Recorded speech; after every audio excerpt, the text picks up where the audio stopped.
Curtis Thomas, I am so honored to sit down with you. We're Native Voices for Energy, and today is April 20th of 2026, and I'm honored to sit with you. I accepted the invite to tour Resolution, and I just thought it would be amazing if you would talk a little bit about some of the tribal engagement, tribal investment, and also I'm super curious because a lot of times environmental groups or agencies kind of have a say on what happens with safety measurements, environmental protection stuff. I thought maybe you could help us understand how that's improved or where you're at with that. Sure. So thank you very much for coming out. Really do appreciate it. We're always proud to show off our mine and talk about what our mine processes are going to be. So this mine is not a green field. We're going to build our mine on top of the old magma mine, which was about 100 years old. We're just going to go down deeper than they did. So we're going to mine for copper about a mile underneath the surface. We are located in Superior, Arizona. And right now we have about 350 employees working for us. When we're in full operation, it'll be about 3,500 employees that'll be working here at Resolution Copper. When we are up and running, we will be able to provide about 25% of the nation's copper needs. That's how much we believe is in our mine. And that's what we're looking forward to doing now. It'll provide about $1 billion a year in tax revenues to this area, to Arizona.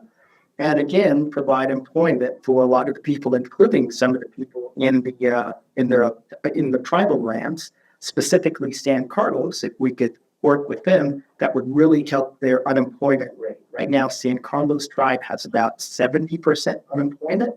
If we could have some of those workers come help us mine this, we could do drastic damage to those numbers in a positive way. We could provide opportunities and skills, and we'll also provide the training. So that's one of the things that my team does, is go out into the public and talk about the opportunities that could be afforded to them when this mine is up and running. Yeah. So as a career path out opportunity, first comes the training from your company. Right. And then a follow-up question about the work opportunity once a person is trained. How often is the work? Is it year-round? Is it seasonal? Oh, yeah. It's year-round. Okay. And when you think about a mine, some people think about, okay, you just have to go underground and that's where the mine jobs end. Mm-hmm. A mine is just like a small city. So we have accountants, we have communication people, we have government and public affairs folks. About anything you can think of in a small business, we have it here at the mine. So you don't have to just be a geologist and know rocks and want to go underground. There's something for almost everyone here at the mine because it is its own little city. Right. And I've been involved in learning a little bit about all kinds of energy, whether it's fossil fuel or renewables. And one thing I feel is very important is offering that career path and for folks. And sometimes, especially in tribal communities, there's been an affliction of medicating themselves, whether it's through alcohol or sometimes it's gone on opioid use that's widespread everywhere.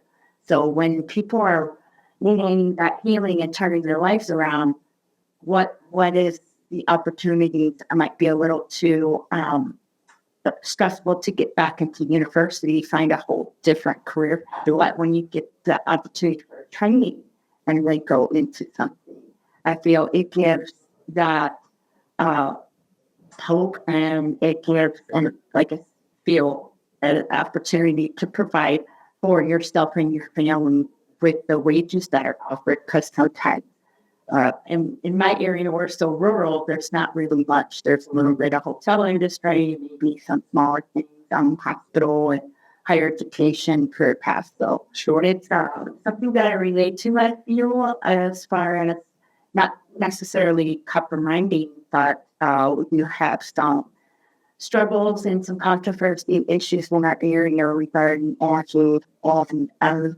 Again, I'm just curious about those certain aspects, but it's my understanding that our company is not fully operational yet, but there's been an amazing amount of community investment into the local, whether it's tribes or community or different sponsorships and that kind of thing. Oh, yeah. So we haven't pulled any cents worth of copper out of that mine yet. And we've been doing different things. We've been working on the infrastructure underground. We've been working on some above ground improvements.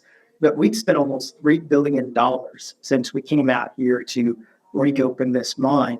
And again, not one penny has gone back to the company. It's been in investments. Now, whether that's social investments, whether that's job opportunities, whether that's payments to the town for their infrastructure, all of that money has gone out to improve the communities that surround us and some of the native communities that surround Native American communities that surround us as well. We work with 11 different tribes that have ancestral ties to the land where we're going to operate our mine. So we have a whole team that does nothing but engage those tribes, talk about tribal sovereignty, talk about job opportunities, talk about ways Resolution Copper can partner with those tribes just to make their communities better and to help them benefit from some of these things that the mine will bring. We want direct benefits to go to the tribes themselves. And if that's jobs, that can be a generational change, right? If you get someone with a job, that can change the trajectory of their whole life, right? And we've learned to listen a lot more. So when we talk to the tribes about opportunities, we're not talking about for today. We're talking about for 7 generations, because that's what we're hearing, right? So when we hear that, that's how we understand things. So we talk about education programs in the elementary schools, STEM programs, getting them involved and getting workers in that talent pipeline from a very, very young age. And it does nothing but benefit the community, the tribes, and the business itself. So it's one of those win-win situations. And if they don't want to come to work for Resolution Copper after they get this education, that's fine. That's okay. We'd rather have them have a skill set and a knowledge base that they can take somewhere else, but they're still thriving and they're helping their own communities. And that's a win for us too. So even if you don't come back to work for Resolution Copper, you're helping your own community, you're helping your own tribe, and you're helping your own lineage 7 generations down the road. And that's success to us. And it's beautiful, valued, and respected as a tribal person.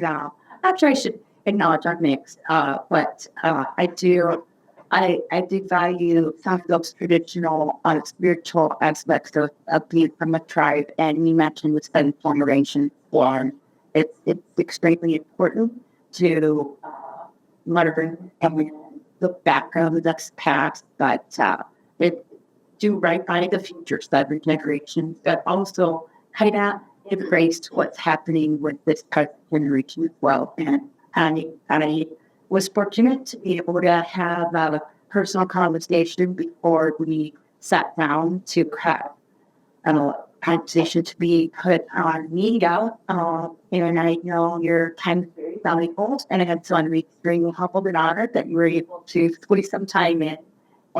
It's just been a great experience.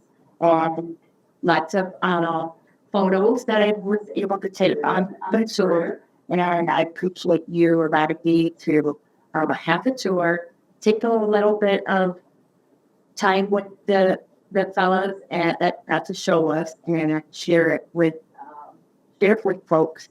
No, we're honored that you came out, and I'm sure you met some of our employees here. And some of them are, Apaches from the San Carlos reservation, and the Native American people were the first environmentalists. So when we have them working with us and helping us to design our mine and our mine plan, the way we use water and all of those things, that's critical to us. So the first environmentalists have helped us create this line. So we're very proud and we're honored by that.